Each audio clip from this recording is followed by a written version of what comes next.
Bom dia, bom dia, bom dia. Que a graça, que a paz do nosso Senhor Deus Todo-Poderoso esteja sobre suas vidas nesta manhã. Estava aqui com alguns probleminhas aí solucionando. Nós vamos deixar para depois questões de internet. Queremos dar os nossos bons dias para o nosso irmão pastor Vicente Silveira, da cidade de Montevideo, República Oriental do Uruguai. Que Deus venha abençoá-lo poderosamente nesta manhã, assim como também a nossa irmã Maria, aqui na cidade de Cacequi. Que Deus abençoe a vida da nossa irmã Maria, que Deus venha guardá-la, venha proteger, venha derramar da sua graça sobre a sua casa e a sua família. Que Deus venha abençoá-los poderosamente neste dia 31 de julho. Acabou-se o mês de julho, ou melhor dito, ainda não acabou. Estão faltando algumas horas e estamos no mês de agosto. Poucas horas e já vamos estar no novo mês. E agradecemos a Deus principalmente pela vida, pelo privilégio de estar vivos, pelo privilégio de estar aqui nesta manhã, gratos ao Senhor, para poder compartilhar uma palavra de Deus com cada um de vocês nesta manhã de quinta-feira. Estamos começando a Bíblia, o mate e o amanhecer.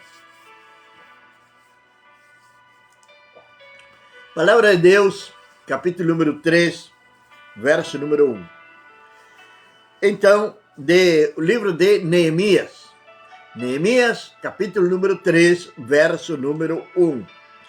Então o sumo sacerdote Eliasabe, junto com seus irmãos, os sacerdotes e os seus filhos, restauraram a porta das ovelhas e, tendo instalado suas folhas, a consagraram o lugar até a torre de Sem e até a torre de Ananael. Junto a ele trabalhava um homem de Jericó, e junto a este os homens de Sacor, descendente de Amri. A porta dos pescadores já era até o versículo número 2, mas podemos falar também.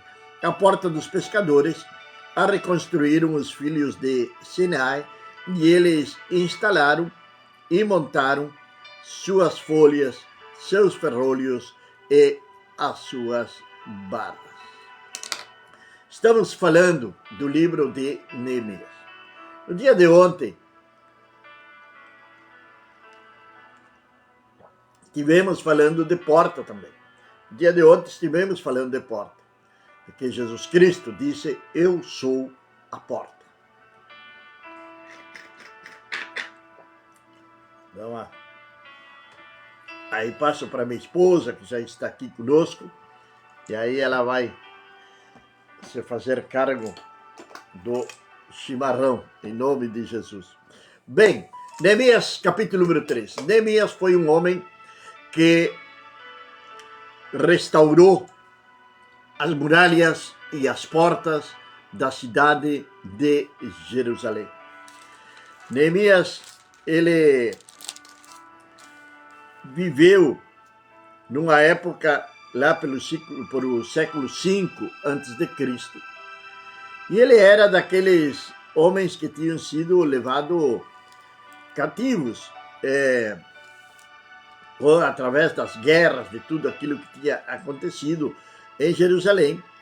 Então ele tinha sido levado cativo junto com junto com todos os outros habitantes de Jerusalém.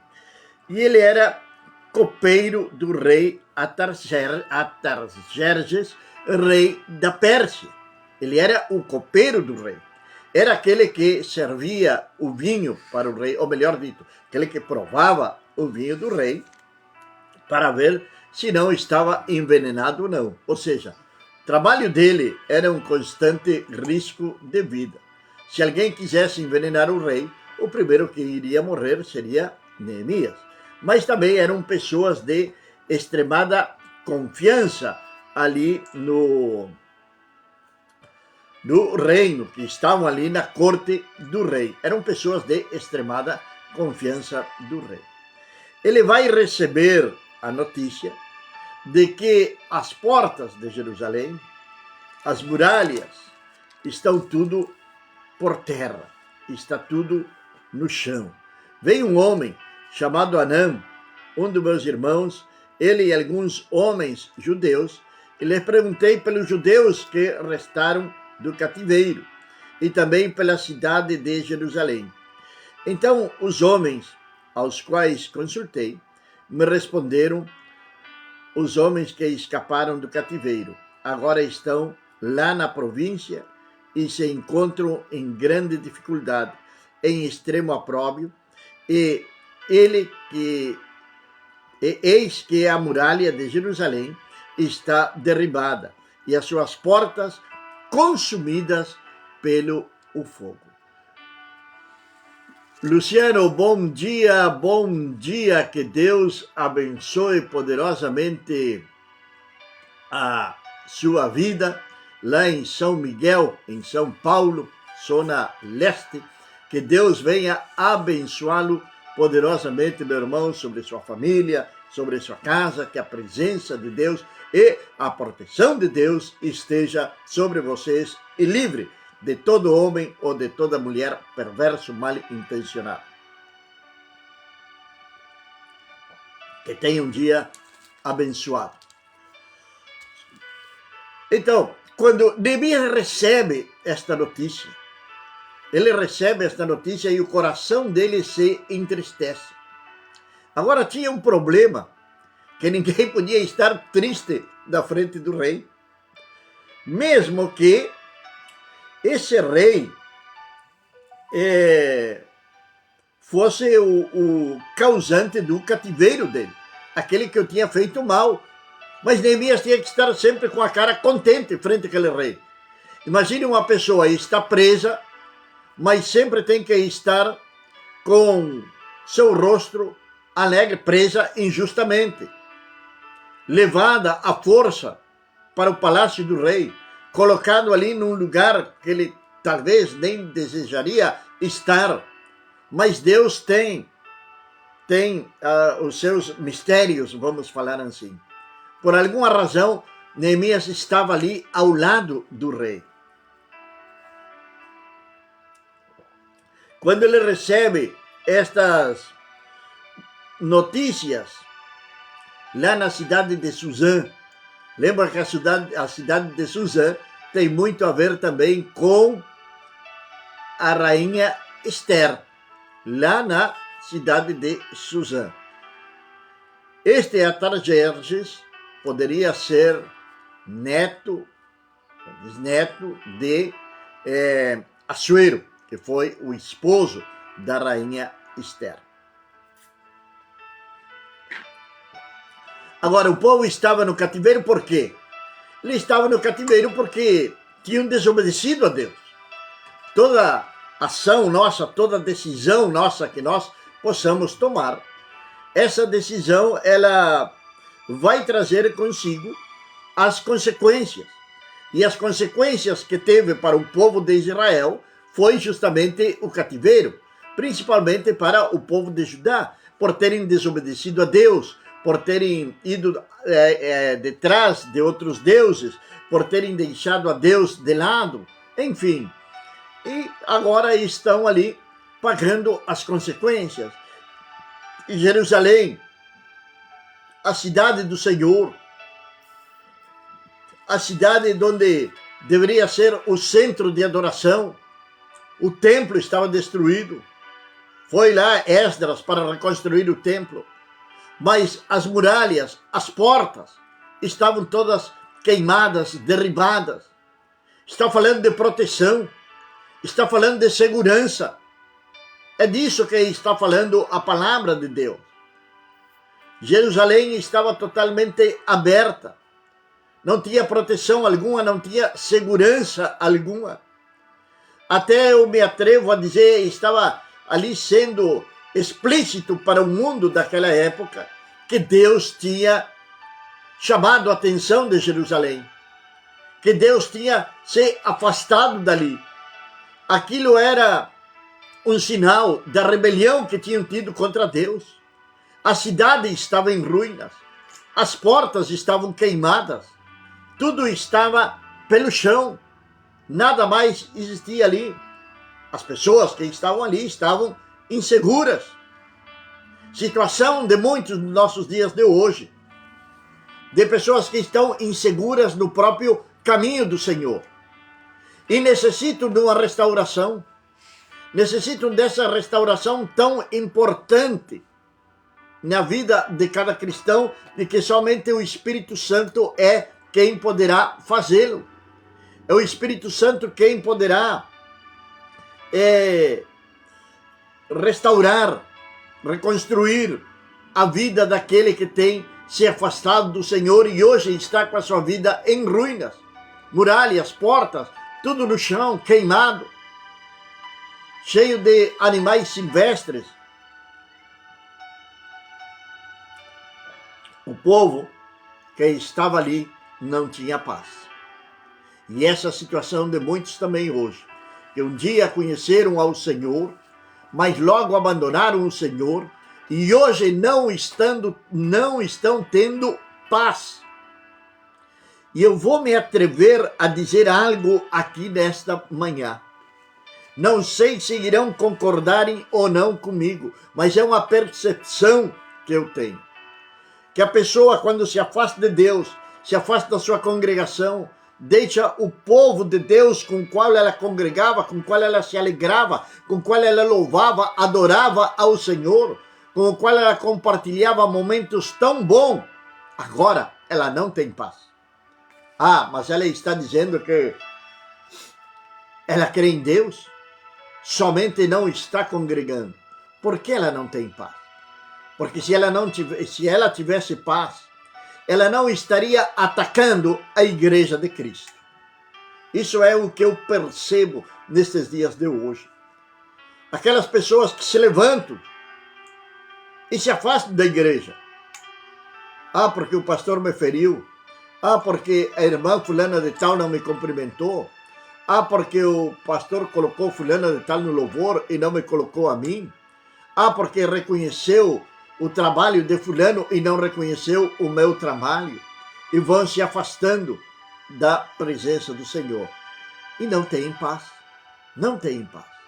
E buscam e querem terem essa paz. Mas não têm, porque essa paz somente Jesus pode dar.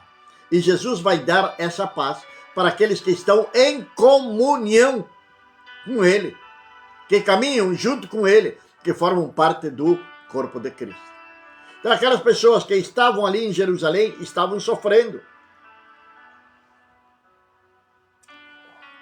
Neemias vai orar a Deus, vai clamar ao Senhor. Quando ele vai servir ao rei, o rei vai perguntar para ele qual é a causa da sua tristeza. O rei percebe. Quando o rei Atarjerjes, que não me sai bem o nome dele, quando ele pergunta, Neemias treme, porque ele não podia estar triste na presença do rei. Não sei se você entende isto. Era um risco eminente para ele. A palavra de Deus vai dizer, então me assustei muitíssimo. Quando o rei perguntou por que está triste o teu semblante, já que não estás enfermo. Isto não é outra coisa senão tristeza do teu coração. O rei viu isso.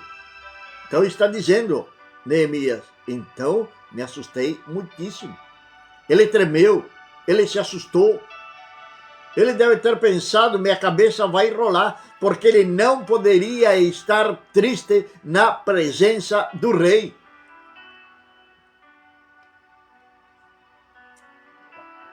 E respondia o rei, viva para sempre, como não estaria triste o meu semblante, pois a cidade do reino de meus pais está devastada e suas portas consumidas pelo fogo. Qual é a tua petição, Jeremias? Qual é a tua petição, Neemias, perdão? Qual é a tua petição, Neemias? O que tu vai querer, Neemias? É que eu possa ir até Judá e ali vai fazer o pedido ao Senhor. Ele vai chegar em Jerusalém, vai fazer uma inspeção preliminar do que deveria de fazer ali. O que encontrou Jeremias? As portas queimadas, as muralhas derribadas. São 12 portas que tinha Jerusalém, 12 portas que deveriam ser restauradas. As portas, elas são para a saída ou entrada. Quem tem a chave é quem toma as decisões. É para isto que servem as portas. Nas portas de Jerusalém se tomavam decisões importantes também. Quando, por exemplo, para você ter um exemplo bíblico, quando Boaz quis casar com Ruth, ele fez um acordo com seu parente nas portas de Jerusalém, juntamente com nas portas da cidade, junto com os demais anciãos ali daquela cidade, que era Belém. Ali, então, fizeram o acordo na porta da cidade, para quê? Para que ele pudesse casar-se com Ruth. Bem, agora, as portas, elas necessitam serem abertas. Quando alguém bate do lado de fora, aquele que está do lado de dentro é quem tem a autoridade. A autoridade para permitir entrar ou não entrar. Jesus disse, eis que eu estou à porta e bato. Aquele que abrir a porta, entrarei a ele, cearei com ele e ele ceará comigo. Jesus está batendo a porta de quantos corações neste mundo. Dia tras dia, o Senhor está batendo na porta de corações endurecidos, de pessoas que estão lá no pântano do pecado, estão como filho pródigo, vivendo no chiqueiro de porcos, mas não percebem estas coisas. Porque estão ali presos naquela situação, estão cegos espiritualmente falando. São como se fossem cadeias na sua própria vida. Não avançam, não podem saírem, não podem fazerem absolutamente nada. Tudo que fazem dá errado. Não tem um dia de alegria na sua vida. Pois bem, Jesus, ele é a porta e ele tem aberto a porta para que você entre a ele. Mas e a porta do seu coração?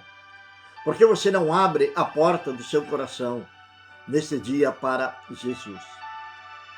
A porta que vai restaurar Neemias, neste caso, é a porta das ovelhas. A porta das ovelhas está nos falando de sacrifício. Era por ali que entravam e saíam as ovelhas, onde os pastores levavam as ovelhas. Era por ali que entravam novamente as ovelhas. A ovelha, o cordeiro, era o sacrifício que se oferecia no templo. Estamos falando de sacrifício. A porta das ovelhas aponta para isto. Aponta para o sacrifício. Assim como a porta do peixe aponta para a multiplicação, para o fazer discípulos, para ganhar almas para Cristo. É isso que aponta a porta do peixe. Em João capítulo número 10, verso número 9, Jesus disse: eu sou a porta. Que foi o que nós estivemos falando na noite passada. Eu sou a porta. A porta aqui, a porta de salvação, meu irmão. A porta de salvação. Neemias, então, vai reconstruir a porta das ovelhas. Jesus, ele traz paz ao nosso coração. A porta das ovelhas necessita ser restaurada. Nossa vida necessita ser restaurada. Necessita urgentemente de uma restauração. Em Neemias 3:1, que nós estamos lendo aqui, está nos falando da porta das ovelhas. Em João capítulo 10, verso número 14, Jesus vai dizer que ele é o bom pastor. Veja que uma coisa se relaciona com a outra. A ovelha necessita do pastor. A ovelha necessita de Jesus. O pastor por excelência. Aquele que nos cuida, aquele que nos protege. Aquele que nos leva a pastos verdejantes, diz o Salmo número 23. Você sabia que a ovelha não come qualquer pasto, não? A ovelha, ela é muito seletiva no pasto, na grama que ela vai comer. Ela não come qualquer coisa. Agora, se nós entendêssemos isso, que dieta nós estaríamos fazendo hoje? Porque hoje tem muitas ovelhas contaminadas, doentes, através de alimentos não tão nocivos para a saúde espiritual, que estão sendo espalhados em templos, internet, enfim, por revistas, jornais, por todos os meios. E pareceria que tudo aquilo que é contra, ou que é adulterado respeito à palavra de Deus, tem mais sucesso, prospera mais. É porque o mundo já sobre o maligno. E nós estamos no mundo, mas não somos do mundo. Temos que ter cuidado com essa contaminação. Devemos de saber que pastos nós estamos escolhendo para nós alimentar. Não é qualquer pasto, não. Não é. Me lembro, por um tempo, meu pai trabalhava em estâncias no Uruguai. E cada tanto, tinham que dar umas doses para as ovelhas, para prevenir doenças. E davam aquelas doses para diferentes enfermidades que poderia ter no intestino, no fígado, nos rins daquelas ovelhas. E eram trazidas uma por uma e era dada aquela dose. E nós necessitamos dessa dose todos os dias da nossa vida. E essa dose quem pode nos dar é o Senhor Deus Todo-Poderoso. Não sei se estou me expressando bem no português com a palavra dose. Me saiu o meio portunhol aí. Mas era um remédio que se dava para as ovelhas com uma seringa. Era como se fosse um xarope que se dava para aquelas ovelhas. Para que elas pudessem terem boa saúde. Boa saúde. E eram cuidadas. Sabe que eram milhares de ovelhas. Mas quando se reuniam pela manhã, antes de saírem para o campo, de aprontarem seus cavalos e saírem para o campo, ali quando se reuniam e no meio da conversa do que iam fazer aquele dia com as ovelhas, eles conheciam cada ovelha, daquelas milhares de ovelhas que tinham ali. A ovelha tal, do potreiro tal, aquela ovelha, ela faz isto, faz aquilo, sabiam as atitudes de cada ovelha. E aquelas ovelhas que eram muito fujona, aquelas ovelhas que não estavam ali junto com a manada, e que elas gostavam de afastarem, de cruzarem por as cercas, de deixarem o pasto que elas estavam comendo para ir comer o outro pasto no campo do vizinho. Sabe o que acontecia? Ela ia uma, ia duas, ia três vezes. Mas depois eles pegavam um X vermelho e passavam no lombo daquela ovelha, que estava significando aquilo, que aquela ovelha ia para as tempres, que aquela ovelha ia para a panela, que aquela ovelha ia ser sacrificada, porque ela não permanecia junto com a manada. Meu amado irmão, permaneça em Cristo. Não se afaste de Cristo antes que o giz vermelho passe pela sua cabeça. Isso é destino de morte e morte eterna. O Senhor nos compara assim com as ovelhas. E o Salmo 23 é um salmo que fala muito claramente, quando está falando em lugares de delicados pastos me pastorearás. A ovelha necessita pastos verdejantes, águas tranquilas. A ovelha não bebe água onde tem muito tumulto, onde tem correnteza. Ela não bebe água nesse lugar. Ela tem temor. Ela bate a patinha dela, a mãozinha dela, e não vai beber água naquele lugar. Mesmo que empurre, que faça de tudo, mas ela não bebe água, porque ela quer águas tranquilas. A ovelha necessita da paz de Cristo. E essa paz somente vamos ter quando estamos assim amalgamados com o Senhor Deus, quando estamos unidos com o Senhor Deus Todo-Poderoso. É unicamente dessa maneira que podemos restaurar as nossas vidas. Aquela porta estava queimada, aquela porta estava totalmente destruída, necessitava de uma restauração. Lembro desse momento do filho pródigo. Ele necessitava de uma restauração? Necessitava. Quantos de nós necessitamos de uma restauração a cada dia? Cada dia que passa, vimos sendo restaurados. Como Neemias restaurou aquela porta. Ele deve ter passado, não sei, as ferramentas que eles possuiriam naquela época. Mas o primeiro que vai dizer a palavra de Deus é que eles firmavam aquelas portas. Está dizendo, os sacerdotes e os seus filhos restauraram a porta das ovelhas e, tendo instalado suas folhas, a consagraram. Consagraram o lugar até a torre do Sei e até a torre de Ananael. E junto a ele ali está dizendo as pessoas que trabalhavam. Até o homem de Jericó tinha. Mas nesta restauração,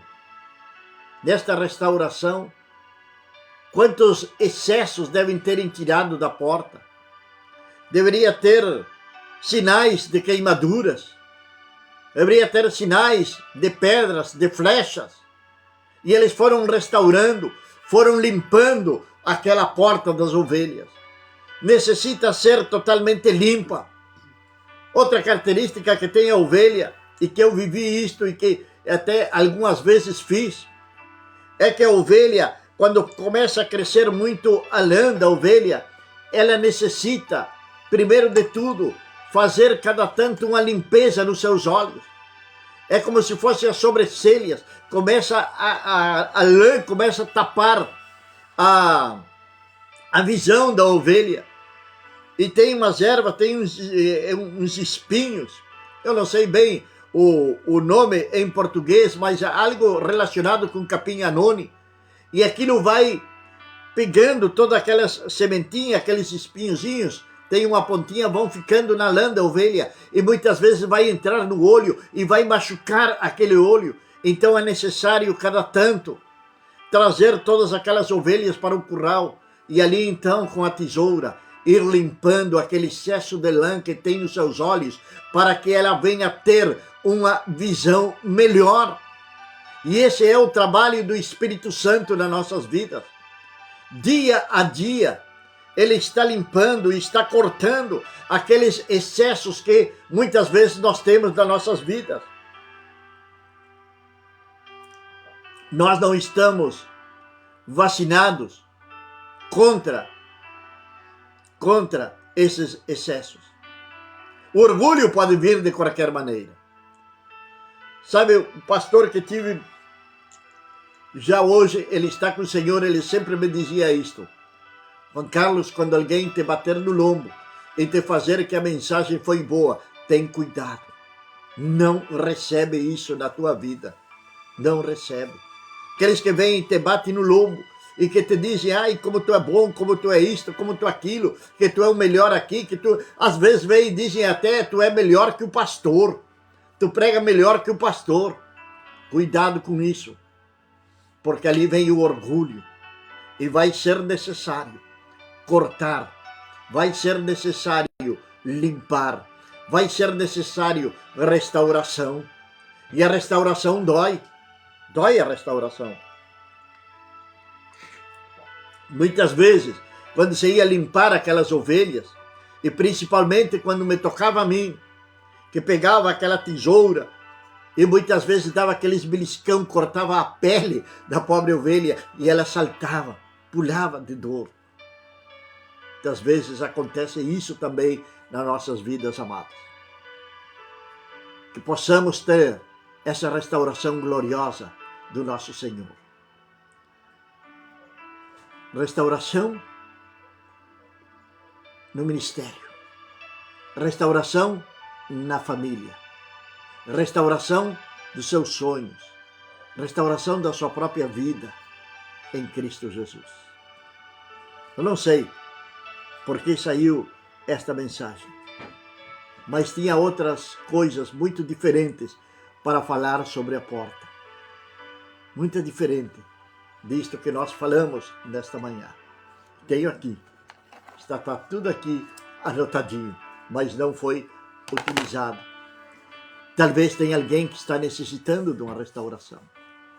Pode estar aqui junto conosco nesta manhã, ou pode depois encontrar nos diferentes grupos de WhatsApp, de Facebook, onde estiver assistindo esta live, mas que necessitamos de uma restauração. Necessitamos urgentemente. Pai amado e meu Deus do céu, Senhor, eu te agradeço, meu Pai, por este dia de vida. Te agradeço, Senhor Deus, por ter chegado ao último dia do mês de julho, Deus. Senhor, que tu venhas derramar da tua graça, do teu amor. Tu venhas abençoar, Senhor, o trabalhador que está, Senhor amado, indo em caminho ao seu serviço, ao seu trabalho, meu Pai. Senhor, guarda-os, protege-os, ó Senhor. Jovens, crianças, Senhor, que estão indo, adolescentes, para os colégios a estudar. Guarda-os, protege-os, livra-os, ó Senhor, de toda mulher, de todo homem mal-intencionado. Senhor Deus Todo-Poderoso, guarda os seus bens.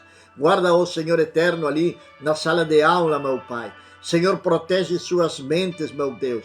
Senhor, que não venham serem infectados, que não venham serem contaminados, que não venham, Senhor, receber uma comida, Senhor eterno, que seja nociva para a sua vida espiritual, meu Deus. Senhor, guarda-os e protege-os, Senhor eterno. Que a tua mão poderosa esteja sobre cada um dos nossos irmãos desta manhã e que sejam abençoados por o nosso Senhor Deus Todo-Poderoso. Que a presença de Deus esteja sobre suas vidas desde agora e para sempre. Amém. Amém, meus amados e queridos irmãos. Bom dia, minha irmã Rúbia, da cidade de São Francisco de Assis. Bom dia e até logo. Que Deus abençoe poderosamente as suas vidas, em nome do nosso Senhor Jesus Cristo.